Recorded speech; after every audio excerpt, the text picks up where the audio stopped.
예, 말씀 나누겠습니다. 저희는 계속해서 하나님께서 디딤돌교회에 주신 신앙 고백의 내용들을 하나하나 살펴보는 중이고요. 오늘은 그 5번째 시간이고, 여러분들 예배 드리시면서 느꼈겠지만 저희 교회가 시작한 지 12주년 되는 것을 축하하고 기념하는 12주년 기념주일로 지키고 있습니다. 오늘은 우리의 5번째 신앙 고백, 성령님이 누구신가에 대한 이야기를 같이 나눌 건데요. 오늘 처음 오신 분들도 있고, 또 우리도 사실은 신앙 고백을 계속 리뷰하는 이유가 우리가 예배 시간에 계속 고백을 하지만 이게 습관적으로 익숙한 그런 고백이 아니라 실제로 그게 어떤 내용인지를 살펴보고 있는 것이기 때문에 오늘 얘기를 하기 위해서는 앞에서부터 우리가 좀 한번 어떤 신앙 고백들을 했었는지를 좀 정리하고 오늘 얘기를 좀 해보면 좋겠습니다. 우리가 신앙 고백을 할 때 디딤돌에서는 하나님이 보시기에 좋았더라 라고 하는, 우리가 만든 세상을 어떻게 볼 것인가 라고 말했을 때 하나님은 사랑이시고 그 사랑이신 하나님께서 이 세상을 만드셨을 때 보기 좋았다 라고 우리는 고백합니다. 우리가 하나님이 보시기에 이 세상이 보기에 좋았더라 라고 얘기하는 것에 있어서 제가 지난주, 지지난주 몇 번에 걸쳐서 되게 중요한 프레임을 여러분들에게 소개를 했습니다. 하나님 보시기에 좋았다라고 하는 샬롬의 그런 큰 프레임 뭐냐면, 우리 자신, 나는 나의 나됨으로 이 땅 가운데 살고 있고, 그 다음에 내가 나의 나됨으로 산다면 저 사람도 저 사람 됨을 가지고 살 텐데, 저 사람은 저 사람대로, 나는 나대로, 우리는 서로 어울림이 일어나는 곳이 샬롬의 모습이고, 또 이 어울림이 어디까지 나가냐면 서로 우리가 하나님과 또 서로 간에, 그리고 하나님께서 만드신 이 피조물과 우리 사이에 막힘이 없는 소통이 일어나는 것, 그것을 하나님 보시기 좋았더라라고 하는 샬롬의 그림이다라고 얘기를 했습니다. 그런데 그럼에도 불구하고 우리가 살고 있는 리얼리티, 우리가 살고 있는 현실을 생각해 보면 지금 말씀드린 이 3가지, 나의 나됨으로 살고, 그리고 어울려서 살고, 소통하며 사는 것 대신에 경쟁하고, 비교하고, 평가하고, 지시하고, 명령하고, 폭력으로 뒤덮여 있는 세상 속에 우리가 살고 있는 것을 우리는 쉽게 발견합니다. 여기서 말하는 폭력이나 망가졌다라는 말을 대단히 거창하게 사용할 필요 없이 여러분들 자신의 삶을 정직하게 들여다보면 수도 없이 우리가 흔들리거나 우리가 마음과 눈이 가는 곳이 어디인가 생각해 보면 그렇습니다. 우리가 자녀들을 키울 때, 우리가 직장 생활을 할 때, 우리가 공부를 할 때, 우리가 살아가는 모든 삶에서 우리의 마음과 관심과 생각이 어디에 가 있는가를 생각해 보면 이것은 대단히 명확합니다.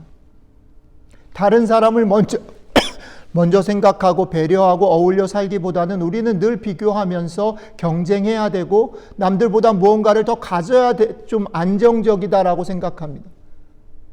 어렸을 때는 좋은 학교를 가야 되고, 좋은 학교를 졸업하면 좋은 직장을 가야 되고, 돈을 더 벌어야 되고, 좋은 직장 생활 속에서 자녀들을 잘 키우고 집을 잘 세웠으면 노후를 생각해야 되고, 우리는 끊임없이 계속해서 무언가를 더 채워야 하고 더 가져야 하고, 그러기 위해서 다른 사람과 경쟁하고 비교하고, 심지어는 그러다가 내가 어떤 것을 이루었다라고 하는 확신 속에서 그렇지 못한 사람들을 평가하거나 소외시키는 일들을 너무너무 익숙하게 하면서 살고 있다라는 것이죠. 근데 그것은 원래 하나님의 만드신 창조의 세계가 아니고 그것이 망가진 어떤 결과들이라고 말씀을 드렸고, 그 망가진 결과들을 보시면서 하나님께서 이 문제를 해결하기를 원하셔서 하나님이 어떤 방법을 쓰셨는데, 그게 지난주에 얘기를 드렸던 예수 그리스도라는 분이라는, 하나님의 아들이신 그분을 이 땅 가운데 내려보내셔서 우리와 똑같아지게 하셨고, 그분이 결국은 십자가에서 우리가 매주 성찬을 받는 것이 그거죠. 그분이 자신의 몸을 찢어주시고 피를 흘려주셔서 그 문제를 해결하겠다라는 것을 보여주시고, 실제로 그것을 그 방법을 통해서 해결하셨다라는 게 우리들의 고백입니다. 우리가 예수 그리스도를 믿는다라고 말할 때 그것은 단순히 그 예수님을 선택하고 그리스도인이 된다, 기독교인이 된다라는 것을 통해서 우리가 죽고 나면 천국에 가고 다른 사람들보다 더 나은 복을 누리고 이 세상을 창조하시고 온 세상을 다스리신 하나님이 내 편이기 때문에 나는 까딱없어 라고 생각하는 것이 아니라, 하나님이 원래 창조하신 세상이 망가진 그것들을 예수 그리스도가 자신의 몸을 찢고 피를 흘리심으로 회복하셨다라는 말은, 그것을 받아들인다라는 말은, 그분 때문에 내가 이제는 더 이상 눈치 보지 아니하고 비교하지 아니하고 경쟁하지 아니하고 나의 나됨을 가지고 살 뿐 아니라 또 각자 자기됨을 가지고 있는 다른 사람들과 어울리고 소통하는 삶으로 살 수 있게 되었다라는 말이라는 거죠. 자, 그래서 거기까지가 지난주 제가 넉 주 동안 다루었던 내용인데, 그 내용의 끝에 이제 오늘 얘기가 있습니다.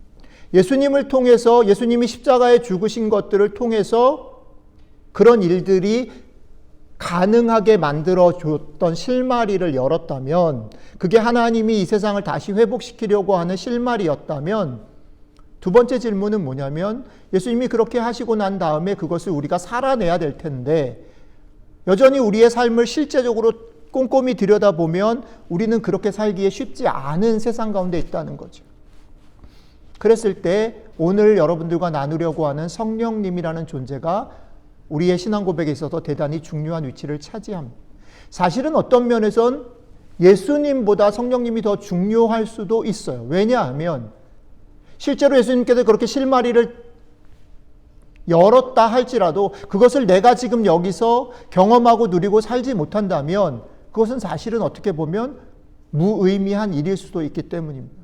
그런 면에서 우리 하나님께서, 우리가 믿고 있는 성경은 예수께서 실마리를 여신 그 일들, 샬롬을 회복하는 일들, 더 이상 경쟁하거나 비교하거나 판단하거나 전쟁하고 싸우면서 사는 것이 아니라 나의 나됨으로 어울리고 소통하며 살 수 있는 그 길을 우리가 이 땅 가운데서 계속해서 적용하며 살 수 있는 방법으로, 길로 성령님을 우리에게 주셨다라고 이야기하고 있습니다. 그래서 오늘은 성령님에 대해서 성경이 어떻게 얘기하는가, 우리는 무엇을 믿는가에 대한 이야기를 좀 하려고 합니다.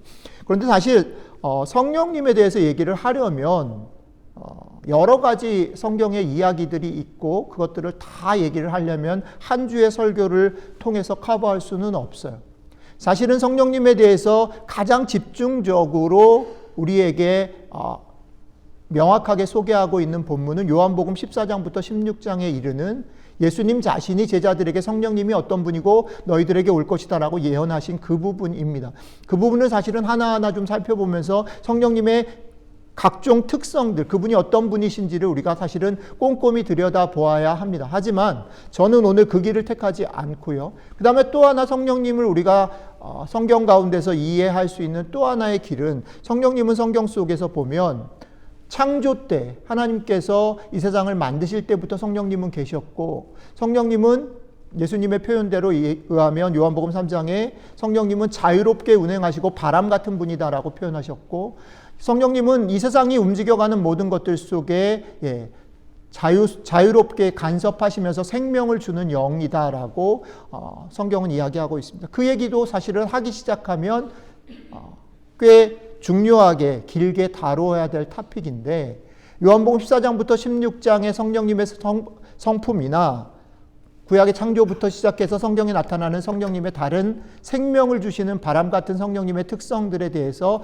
여러분들에게 나눌 다른 시간들을 두기로 하고, 오늘은 그 성령님께서 실제로 우리들의 역사 속에, 인간의 역사 속에 등장한 첫 번째 사건 얘기로 여러분들하고 같이 얘기를 좀 해보려고 합니다. 그러니까 이 말을 길게 드린 이유는 성령님에 대해서 여러분들이 오늘 들은 얘기가 다라고 생각하지는 않으셨으면 좋겠다라는 얘기고요. 성령님의 얘기 중에 우리랑 제일 밀접하게 실제적으로 닿는 부분들만 오늘 나누겠다라는 제한적인 부분들을 설명을 드린 겁니다.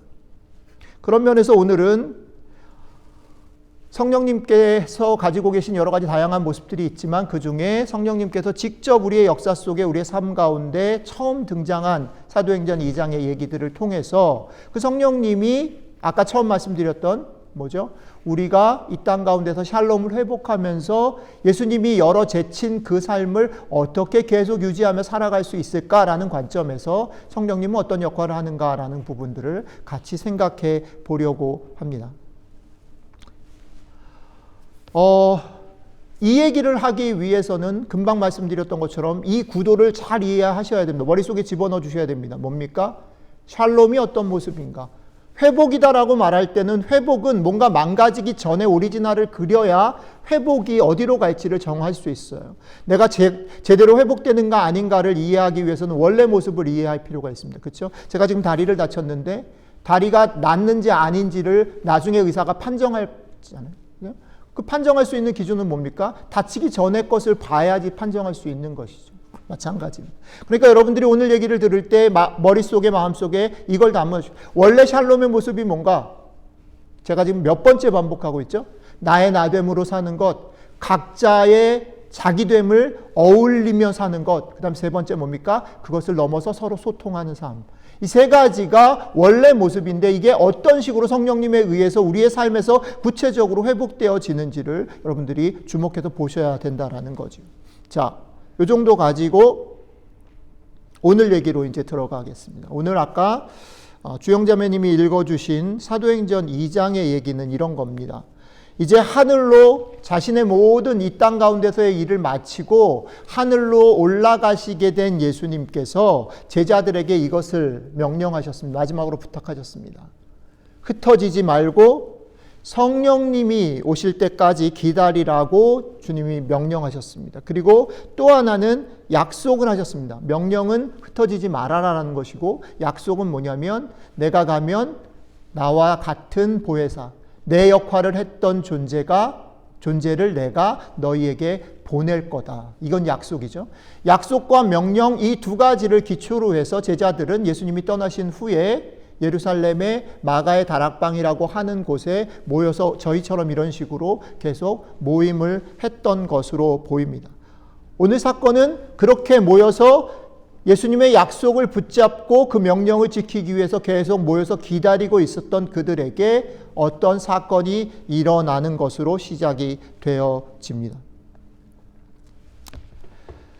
자, 마가의 다락방에서 일어난 사건이 오늘 아까 주영자매님이 읽어주셨던 본문인데 이게 조금 길지만 이 사건이 대단히 중요하고 오늘 우리가 나눠야 되고 생각해 봐야 될 것이기 때문에 제가 한 번만 더 천천히 이 사건을 읽어갈 텐데 여러분들이 이미 가지고 있는 성경을 보셔도 좋고 제가 나눠드린 아웃라인을 보셔도 좋고 그 원고를 보시면서 성경을 보시면서 저랑 같이 눈으로 마음으로 따라 읽어주시면 좋겠습니다. 길지만 읽겠습니다. 어떤 일이 있었냐면 이런 일이 있었습니다.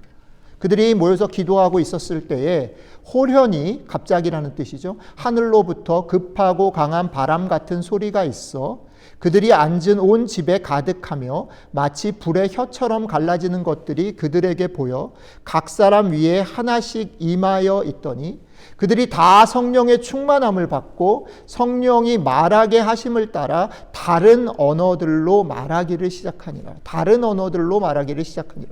그때에 경건한 유대인들이 천하 각국으로부터 와서 예루살렘에 머물러 있더니 이 소리가 나매 큰 무리가 모여 각각 자기의 방언으로 제자들이 말하는 것을 듣고 소동하여 다 놀라 신기하게 여겨 이르되 보라 이 말하는 사람들이 다 갈릴리 사람이 아니냐 우리가 우리 각 사람이 난 곳 방언으로 듣게 되는 것이 어찌 됨이냐라고 말했습니다. 이것이 오늘 우리가 같이 생각해 보려고 하는 사건입니다.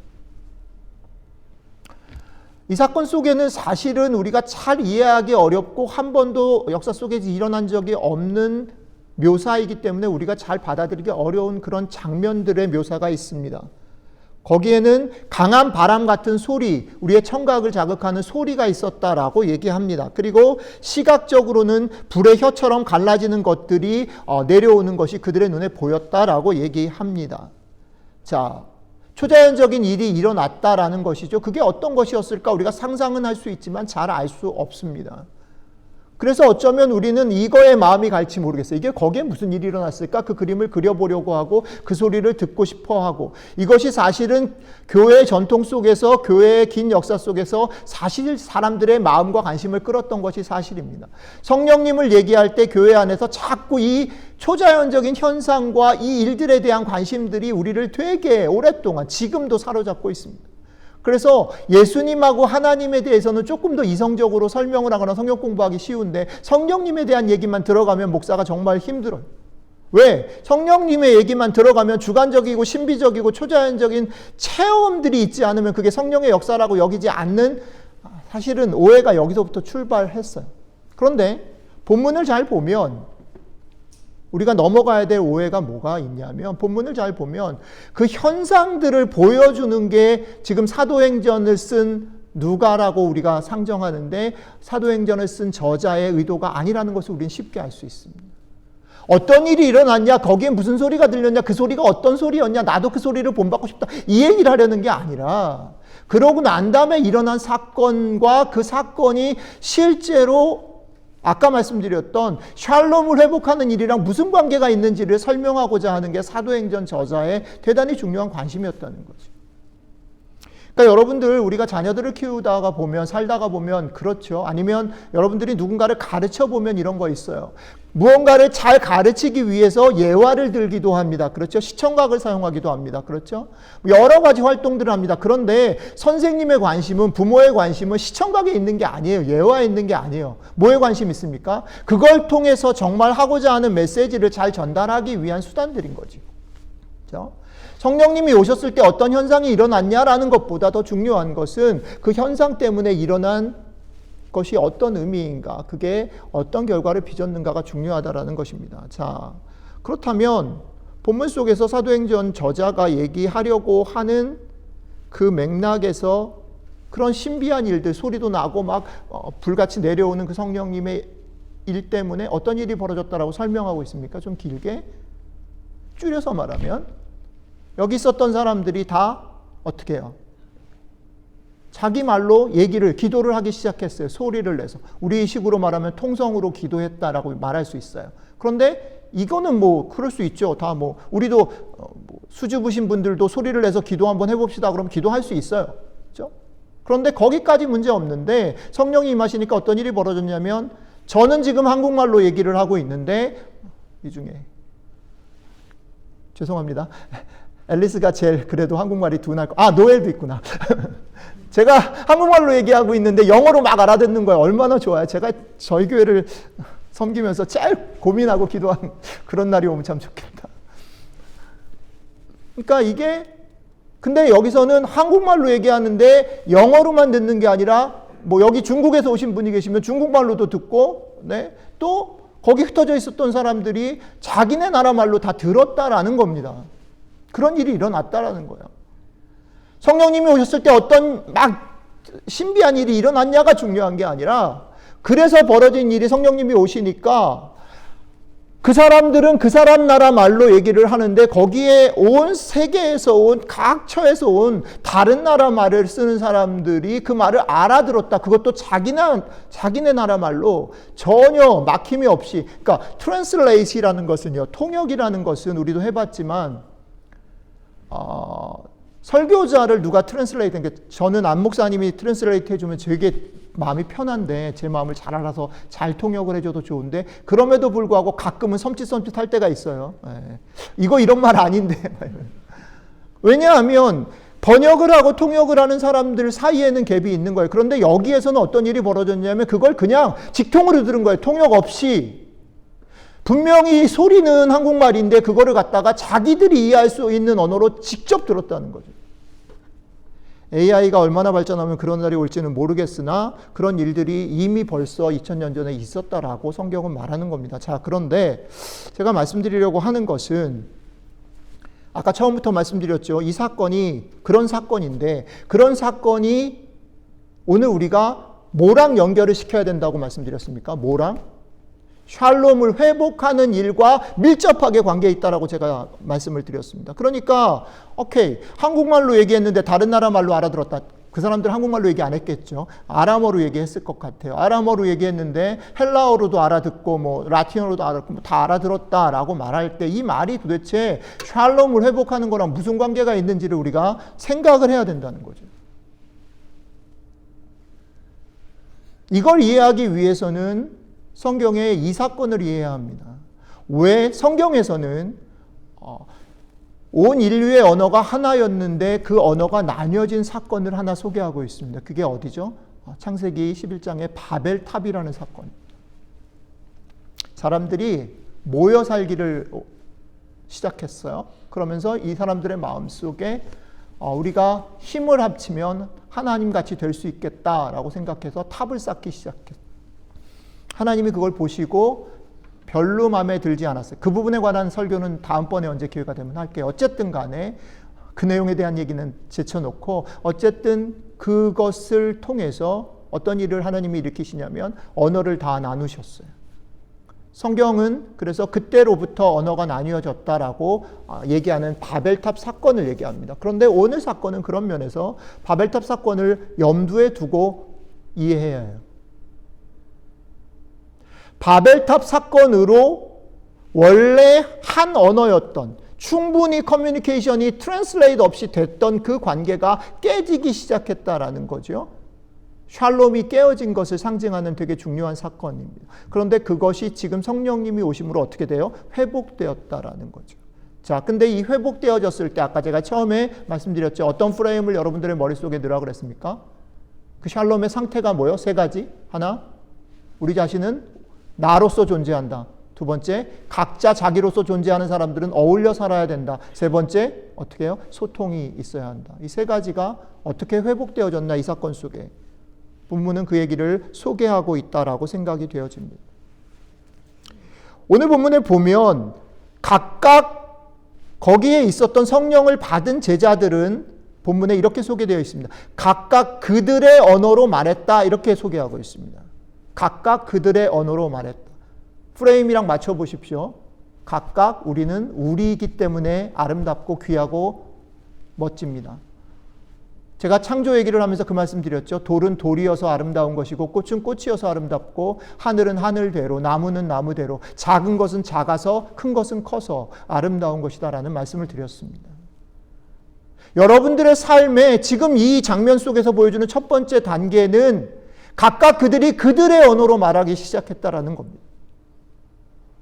여러분들이 있는 존재 자체로 비교당하지 아니하고 무언가를 내가 이루어야만 내 존재를 인정받는 게 아니라 내 존재 자체, 내 색깔대로, 내 속도대로 살아가는 것 자체로 충분히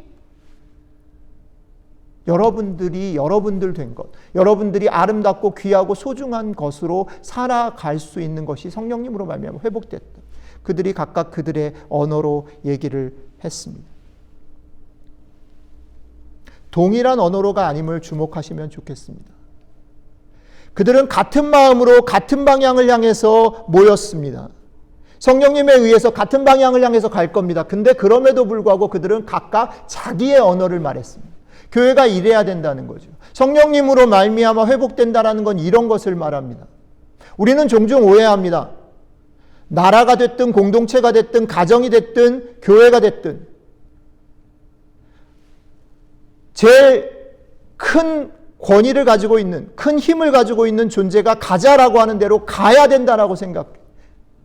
한 색깔로 맞추고 한 속도로 맞추고 거기에 뒤처지면 끌고라도 가야 된다라고 우리는 생각합니다. 교회가 부흥됐다라고 그것을 즐거워하고 기뻐하고 하나님께 감사하는 우리들의 마음속에 짐짓 오해되어지는 것은 사람들이 더 많이 모이면 좋고 더 많이 모여서 마음을 똘똘똘 뭉쳐가지고 각자는 무시되더라도 우리가 지향하는 대로 더 교회가 커지면 좋다라고 생각합니다. 가정에서도 잘 들여다보세요. 최근에 저희 교회에 그 큐티방이 생겨가지고 큐티를 나누는 것들을 이렇게 제가 이렇게 들여다보고 있는데 사실은 한마디 하고 싶은 마음이 근질근질한 게 너무너무 많은데 그거 참느라고 애를 쓰는데 어쨌든요. 그걸 보면서 제가 너무너무 도전을 받고 좋은 건 뭐냐면 여러분들이 큐티를 나누면서 큐티를 하시면서 여러분들이 성경을 바라보는 시각들이 너무너무 예쁘게 다듬어져 간다. 아, 내가 설교를 잘하고 있구나라는 생각이 들어요. 그럼 뭐냐면 이런 겁니다. 여러분들이 자녀를 대할 때, 여러분들이 주변의 사람들을 대할 때 어떤 것들을 회개하게 되는 거냐면요. 옛날에는 이런 걸 회개했어요. 내가 아버지답지 못하고, 내가 멋지지 못하고, 내가 일관성이 없고 이런 걸 회개했어요. 근데 요즘엔 많이 성숙했어요. 뭘 회개하냐면 내가 우리 아들한테 고집을 부리거나 우리 아들의 말을 잘 들어주지 않았, 내 와이프의 말을 들어주지 않았구나. 내가 다른 사람 배려하지 않았구나. 와, 이건 엄청난 변화입니다, 여러분. 그런데 오늘 그 얘기를 하고 있는 거예요. 그 얘기를. 교회는 하나님께서 새롭게 회복하시는 곳은, 천국은, 샬롬은 우리가 같은 방향으로 간다 할지라도 같은 방향 속에 있는 우리 각자가 어떻게 해요? 우리들의 속도, 우리들의 색깔, 우리들의 모습으로 살아가는 것들이 존중되어지고 그것으로 충분한 세상이 되는 것. 그게 첫 번째 모습이라는 거죠. 잊지 마십시오. 여러분들 자신에게 이것들을 적용하시면 좋겠습니다. 성령님을 구하십시오. 성령님이 여러분들 도우실 겁니다. 그걸 위해서 오셨습니다. 성령님이 도우시면 어떻게 받으실 거예요? 신비한 능력이나 무언가를 해결할 수 있는 힘을 구하지 마시고 여러분들이 여러분들인 것으로 충분히 기뻐하고 만족하며 살아갈 수 있기를 구하십시오.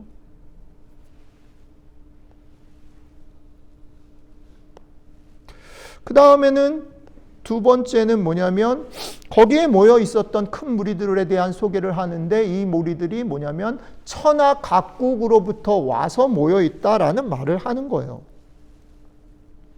거기 모인 사람들이 천하 각국으로부터 온 유대인들이라고 소개하는 거예요. 와, 두 번째 그림 어울리는 거죠. 각각 다른 지역, 각각 다른 사람들이 모이게 되는 거예요. 성령님 때문에 모이게 되는 거예요. 뒤에서 맨 마지막에 말씀을 드리겠지만 저는 여기에 성령님이 이 땅 가운데서 예수 그리스도가 문을 열어 제낀 그것을 유지하는 되게 힘이 된다라고 말할 때 성령님의 방법이 제가 다음 주에도 연결해서 설교하겠지만 교회라는 얘기를 하고 싶고 교회의 모습이 뭔가라는 얘기들을 하고 싶습니다. 교회는요, 각자 자기가 정말 자기됨으로 살아가는 존재들이 모여있는 그것이 너무너무 행복해 보이고 아름다워 보이고 부러워 보여서 그걸 보면서 나도 저러고 싶어, 어떻게 저러지라고 궁금해서 사람들이 모여드는 거예요. 우리와 다른 사람들이 이걸 보면서 모여들어야 되는 거지요. 그리고 그렇게 모여든 사람들이 아까 안 목사님 기도 속에 저는 마음이 좀 찡했는데 그렇게 우연히 어떻게든 모여든 사람들이 이걸 보면서 이 속에서 같이 지내면서 와, 이게 어울려지네? 이게 괜찮네? 경쟁하지 않아도 되네? 비교하지 않아도 되네? 뭔가를 막 애써서 내 존재를 인정하지 않아도 되네? 그냥 나를 받아들여주네? 좋다. 여기 끝나고 다시 집에 가면 힘들겠지만 최소한 여기에 오면 나를 지지해주고 나를 인정해주는 사람들이 있어서 나 참 좋다 라고 하는 곳이 교회여야 하고 라고 하는 곳이 성령님에 의해서 회복된 곳이다. 이게 샬롬의 모습이라는 거죠.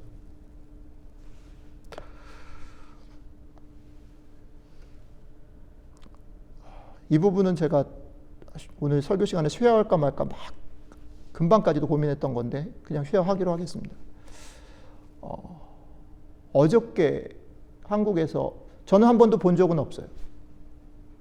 한 목사님이 돌아가셨다라는 부고가 페이스북에 떴습니다.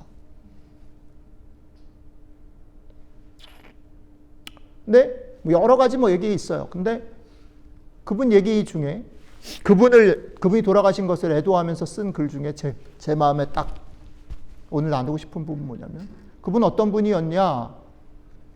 그분은 그분의 삶 자체에서 누군가 소외되고 누군가 아무도 돌보지 않은 사람들한테 늘 우산이 되어줬고 곁을 줬던 분이었다라는 고백이 제 마음에 너무너무 저보다 한 살 어린 분이거든요. 68년생 87학번. 여자분이에요. 여자 목사님. 제가 지금 한 이틀 반 동안 가슴이 되게 먹먹해요. 그분 생각을 계속해요.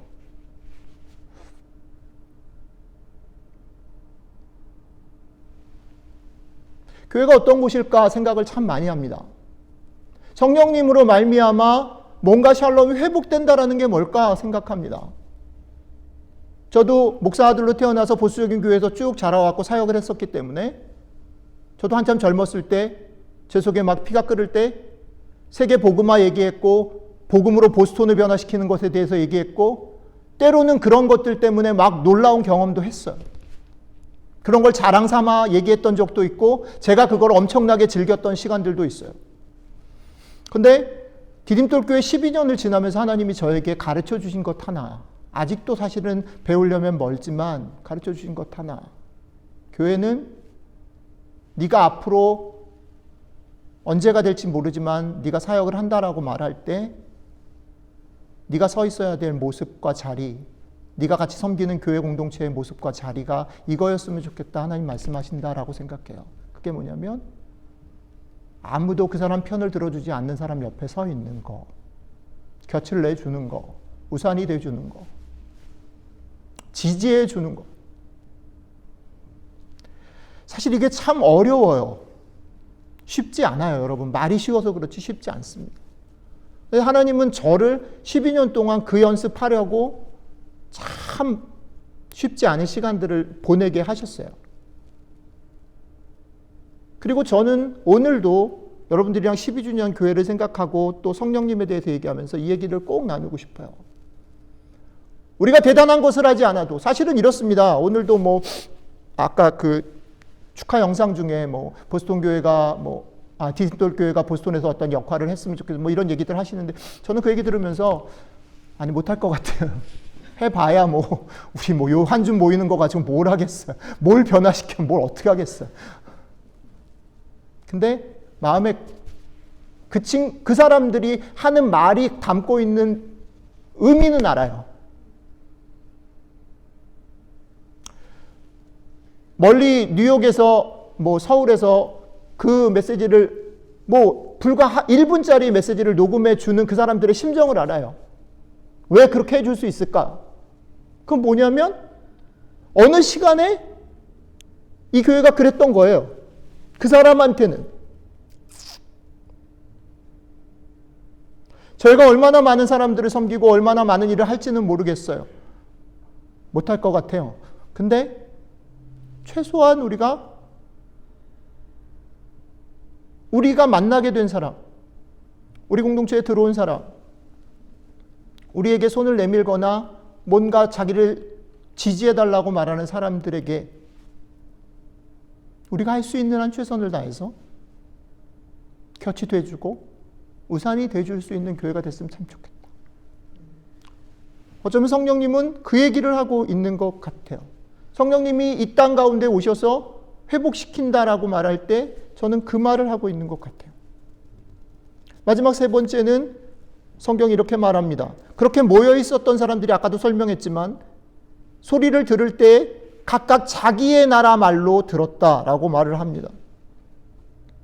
샬롬의 상태에 아까 바벨탑 얘기를 했지만 언어는 하나였는데 그 언어 하나됨을 가지고 그들이 소통했는데 언어가 나뉘어지면서 소통이 깨졌죠. 그 소통이 다시 여기서 회복되어졌다라는 걸 보여주는 것입니다. 근데 사실은 이걸 잘 보면 이런 것 같아요. 그 성경을 공부하는 학자들이 이 얘기를 많이 하거든요. 예수님이 다시 오시면 우리는 새하늘과 새 땅을 이제 맞게 될 건데 새하늘과 새 땅과 창세기 1장에 나온 첫 번째 그 에덴이 같을까 다를까 가지고 토론을 많이 하고 공부를 많이 해요. 근데 저는 오늘 성령님 얘기에서도 마찬가지지만 이게 단순히 그냥 회복만은 아니라고 생각해요. 이것은 회복일 뿐 아니라 확장이에요. 왜 확장이냐면 이런 면에서 되게 간단한 얘기를 해볼게요. 바벨탑 사건 속에서는 이미 한 언어였어요. 그죠? 그냥 한 언어.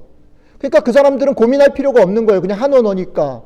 그런데 한번 나뉘어졌다가, 그죠? 각각 언어가 나뉘어졌다가 그게 다시 회복되어진 거는 그냥 단순 회복이 아니에요. 무슨 얘기인지 아시죠? 여러분들의 삶에서 무언가 어려움을 겪고 무언가 다른 사람과의 관계에 쓰라림을 경험하고 난 다음에 다시 그 자리로 가는 것은 단순한 회복이 아니에요. 그건 진전입니다. 성령님이 여기서 오셔가지고 이루신 것이 저는 그거라고 생각해요. 그죠? 옛날에는 말이 똑같은 말이니까 내가 한국말로 얘기하는데 한국말로 들으니까 문제가 없었잖아요. 그죠? 제가 저희 와이프랑 의사소통할 때 문제 없어요. 근데 지영이랑 의사소통할 때는 어려운 거예요. 왜요? 걔는 한국말이 익숙치 않으니까. 그런데 한국말이 익숙치 않은 지영이랑 제가 의사소통이 되면 저희 와이프랑 의사소통이 되는 것보다 몇천 배, 몇만 배나 행복하고 좋은 거예요. 이해가 되세요, 여러분? 그러니까 이 말은 이런 겁니다. 우리가 살고 있는 세상 가운데 아까 제가 말씀드렸던 샬롬이 깨어진 게 얼마나 아픈 일인지, 그게 얼마나 고단한 일인지, 얼마나 힘든 일이고 속상한 일인지를 끌어안고 살아본 사람이 이걸 경험하는 것, 이게 정말 축복이라는 거죠. 성령님이 오신 게 감격이다라는 거죠. 근데 이거에 대해서 아파본 적도 없고 제가 예를 들어서 금방 지영이를 그냥 얘기했으니까 얘기하면 지영이랑 의사소통할 생각이 아예 없어요. 그럼 갈등도 없는 거예요. 그거는 걔가 늦게 일어나든 뭐 학교를 가든 안 가든 제가 관심이 없다 그러면 그게 무슨 문제가 되겠어요. 제가 자주 얘기하잖아요. 제가 좋은 아빠인 것 같아요. 왜냐하면 저는 지영이랑 자주 안 싸우니까. 누가 나쁜 부모입니까? 우리 와이프가 나쁜 부모예요. 왜? 우리 와이프는 지영이를 깨워야 되고 어떻게든 지지고 먹고 해야 되니까. 근데요, 누가 정말 좋은 부모입니까? 우리 와이프가 좋은 부모죠. 그래서 1년에 한두 번씩 저는 깨닫습니다. 뭐냐면 그래도 고맙다. 그래도 나 아빠를 포기하지 않고 대화에 참여해 줘서 고맙다. 왜 이 말씀을 드리냐면요. 여러분, 교회를 다니면 예수님을 믿으면 그냥 내가 복을 받고 축복을 받는 게 아니에요.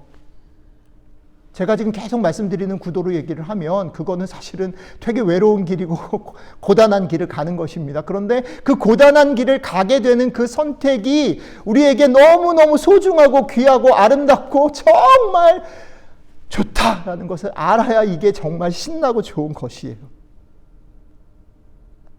아무런 현상이 안 일어나고 그것들이 없어도 상관이 없어요. 왜? 본질적으로 그게 너무너무 귀하고 좋다, 중요하다라는 것을 알게 되면 우리는 그 성령님에 대해서 궁금해하고 그 성령님이 나에게 주신 이 길들에 대해서 내 삶을 비춰보고 그 길로 갈 수 있기 때문에 그렇죠. 다음 주에는 요에게 이제 성령님이 그러면 구체적으로 어떻게 도울 것인가 교회랑 연관해서 다음 주에 얘기를 조금 할 건데 요 정도 얘기를 하고 오늘은 디딤돌교회 12주년, 디딤돌교회 어떤 교회 됐으면 좋겠는지 얘기를 하면서 오늘 얘기 마칠게요. 오늘은 디딤돌교회가 세워진 지 12주년을 축하하는 주일로 저희가 같이 지키고 있습니다. 근데 이날 성령님에 대해서 얘기할 수 있는 건 전 너무너무 절묘하다고 생각해요. 금방도 말씀드렸지만 12년 제가 저 영상을 부탁하고 받고 헨리가 저걸 이렇게 만들고 하는 것은 커뮤니케이션 하면서 제 마음속에 와 12년이 막 이렇게 가는 거예요. 참 많은 일이 있었어요. 다 말하기 어려운 억울한 일들이 참 많이 있었어요. 하나님한테도 정말 억울하다는 얘기를 많이 하며 지냈던 12년. 그런데 이쯤 와서 보니까 그 시간들이 제 삶에 디딤돌교회라는 공동체가 어떻게 가기를 하나님 기뻐하시는지를 보여주는 대단히 중요한 시간들이었다라는 생각이 드는 거예요.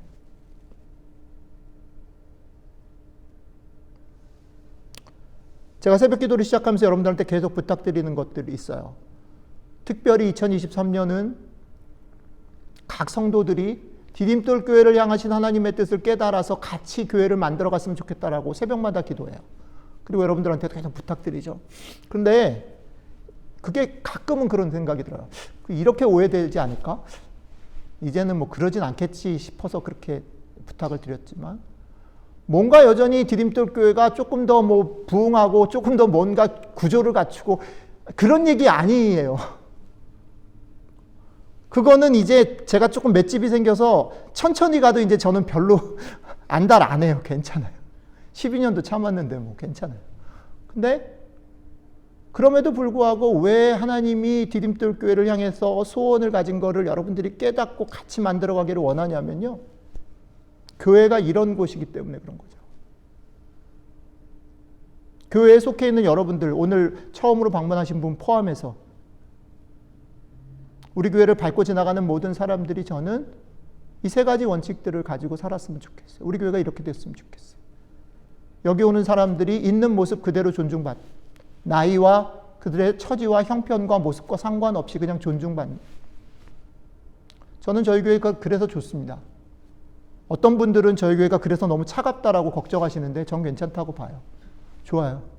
근데 그게 존중의 의미여야 돼요. 상대방을 존중하는 의미로, 배려하는 의미로, 저 사람의 나랑 다름들을 받아들여주는 의미로. 그래서 여기 들어왔을 때 조금은 이제 룸이, 나도 있어도 돼 라고 생각하고 만만해 보이는 교회가 됐으면 참 좋겠어요. 그리고 조금 더 안으로 들어온 사람들이 서로 어울릴 수 있는 교회가 됐으면 좋겠어요. 조금은. 성품이 다른 분들, 어떻게 보면 뭐 금방 스쳐 지나갈 분들도 여기 와서 어울릴 수 있는. 그래서 저는 서집사님이 그 정도로 잘할지는 몰랐는데 서집사님 성경 공부 인도하는 걸 보면서 제가 너무너무 부러워하는 거 하나 있어요. 뭐냐면 저 사람은 저 성경 공부 시간에 어떻게 자기가 하고 싶은 얘기가 있을 때 왜 자기가 하고 싶은 얘기를 안 하고도 저걸 끝낼 수 있을까? 저희 교회 정말 매력이에요. 아무 얘기나 해도 되는, 아무 얘기나 해도 알아들어서 수용하는지 잘 모르겠지만 어쨌든 간에 목사인 제가 보면 염려가 되기도 하고 저거 저러면 안 되겠다 싶은 것들이 목사가 없으니까 그렇게 하겠지만 저는 그게 저희 교회 대단히 중요한 매력이라고 생각해요. 아무 소리나 하셔도 돼요. 괜찮아요. 그리고 그런 데가 됐으면 좋겠어요. 그리고 그 속에서 저 사람의 다름 때문에 나도 보고 내 시야도 열리고 나도 회개하고 나도 열리고 같이 어울리는. 그리고 마지막으로는 소통이라고 말할 때는 그게 사실은 저희 교회는 어느 정도 12년 동안 저는 그것들을 하나님 되게 많이 하셨다고 생각해요. 그래서 좋아요. 근데 마지막 소통 얘기하면서 얘기 드리고 싶은 거는 그게 이제는 조금 더 적극적으로 우리 눈에 지금 이렇게 포착되지 않는, 우리한테 이렇게 오지 않는 사람들에게까지 조금 나뉘어지면 좋겠다 싶어요. 여전히 우리끼리 좋아할 때는 우리 안에 다양한 사람이 있어도 그건 우리 틀이거든요. 우리가 편하니까 그냥 참아주는 거예요. 그런데 조금 눈을 넓혀서 보면 저 사람들이 들어올 수 있게 룸을 만들지 않으면 저 사람 못 들어오거든요. 우리가 가서 소개하지 않으면. 그래서 제가 우리 원래 첫 번째 기도회 때 토픽을 그걸 정한 이유가 있어요. 전도 홍보 얘기가 그냥 우리 교회 숫자 늘리자 이런 얘기가 저는 아니었고요. 여러분들도 그렇게 이해하지 않았다고 생각해요. 진우 형제님이 얘기하신 거 저는 되게 마음에 담고 있어요. 페어해야 되지 않냐? 교회를 찾는 사람들이 많은데 교회 이름 감추고 얘기 안 하면 페어하지 않은 거 아니냐? 네, 너무너무 감사해요. 페어해야죠. 소통이라는 거는 우리가 익숙한 것에서 조금 스트레치 아웃하지 않으면 소통할 수 없죠. 그래서 저는 이게 무슨 전도나 이런 차원이라기보다는 하나님께서 우리를 빚어가시는, 우리 교회를 빚어가시는 어떤 그런 길들 속에서 단계라고 생각해요. 그래서 저희 교회가 우리 안에서 소통하는 것들에 어울림이 좀 있었다면 그것들을 기초로 해서 조금은 바깥으로 눈을 열고 손을 열고 해서 스트레치 아웃하는 그런 교회가 2023년 됐으면 좋겠다. 근데 그거는 아까도 말했지만 목사가 그런 마음을 품어서 설교하고 밀어붙여서 되는 게 아니고 저희 교회는 여러분들이 각자 기도하다가 생활하다가 여러분들이 사람을 데려오세요. 여러분들이 힘들어하는 사람들, 여러분들이 그런 게 필요하다 생각하는 사람들을 데리고 오세요. 그리고 여러분들이 친구가 되세요. 여러분들이 교회를 소개하세요. 여러분들이 만들어 가셔야 됩니다. 시간이 걸려도.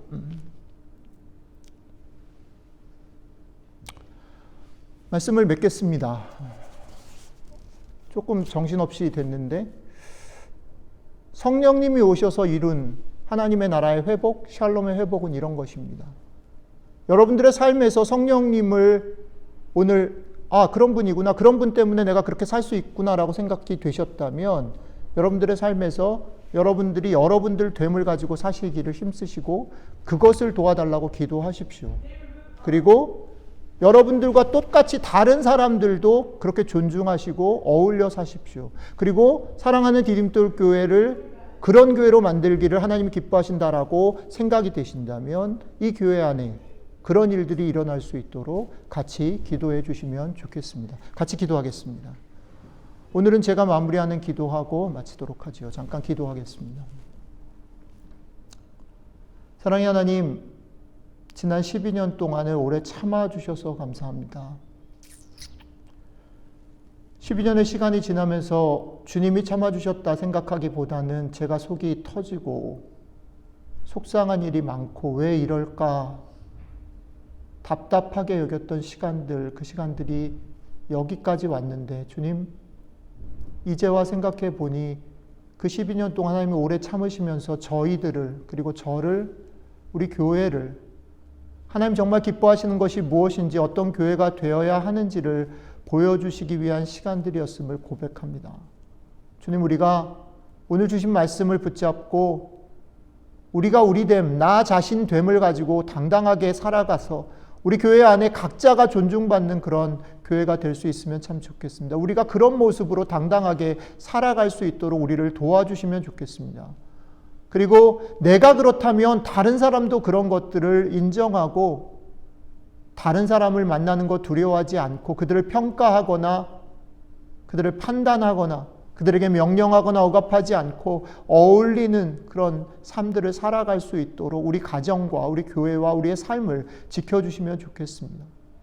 뿐 아니라 주님, 우리에게 익숙하고 좋은 것들만 어울리는 것이 아니고 그 소통의 폭들을 조금 넓힐 수 있도록 우리에게 용기를 더해 주시면 정말 좋겠습니다. 하나님, 우리가 그래서 이 땅 가운데 우리에게 회복하신 그 샬롬의 하나님의 나라의 그 멋진 모습들을 필요로 하는 사람들, 정말 아무도 자기 편이 없어서 외롭고 힘들고 그냥 삶을 끝내고자 하는 사람들, 그 사람들 편이 되어주고 우산이 되어주는 그런 교회가, 그런 성도들이 될 수 있도록 함께 해주시면 정말 좋겠습니다. 12년 동안 우리를 지켜주신 주님께서 이 교회를, 우리들 한 사람 한 사람을 그렇게 이끌어 가실 것들을 믿고 감사드리며 우리 주 예수 그리스도의 이름으로 기도드렸습니다. 아멘.